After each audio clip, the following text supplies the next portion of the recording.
కిందకి చూస్తున్నంతసేపు తల చూపు కింది వైపుకే ఉంటాయి. ఎదగాలంటే మీ చూపు ఆకాశం పైకి ఉండాలి. ఉన్న స్థానం నుంచి పైకి ఎదగాలన్న కోరిక ప్రతి ఒక్కరికి ఉంటుంది.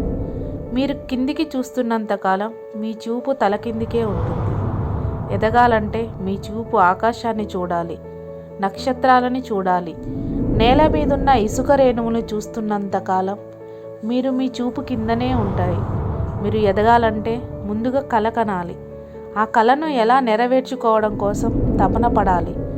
కలాం ఎప్పుడో చెప్పారు, పెద్ద కలల కంటేనే పెద్దగా ఎదుగుతారని. కలలు కనండి, వాటిని సాకారం చేసుకోండి అని అబ్దుల్ కలాం చెప్పిన మాటలు ఫాలో అవ్వాలి. మీ కల ఎంత పెద్దగా ఉంటే మీరు సాధించే విజయం కూడా అంతే పెద్దగా ఉంటుంది. కల కనడానికి భయపడేవారు జీవితంలో ముందుకు వెళ్ళడం కష్టం. మీ కలే మీ విజయానికి మొదటి మెట్టు. ఆ మెట్టు ఎక్కినప్పుడే మీరు భయపడ్డారంటే అక్కడే ఆగిపోతారు. కలే మిమ్మల్ని అంతగా భయపెడితే దాన్ని నిజం చేసే క్రమంలో ఎదురయ్యే ఆటంకాలు మిమ్మల్ని అగాధానికి తోసేస్తాయి. ఎప్పుడైనా మొదటి అడుగు ఆత్మవిశ్వాసంతోనే వెయ్యాలి.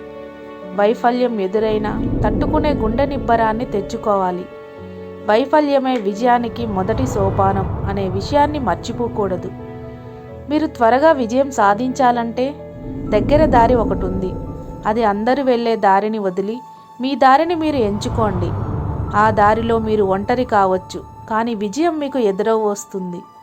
ఒంటరి దారిలో ఎదురయ్యే ఆటంకులకు భయపడితే విజయాన్ని చేరుకోవడం కష్టం.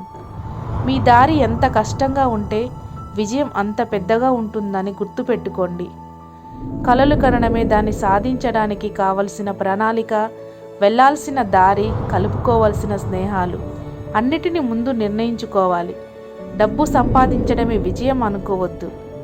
నలుగురికి మార్గదర్శిలా నిలవడం కూడా విజయమే. అబ్దుల్ కలాం మన దేశానికి ప్రతీకలాగా మారారు.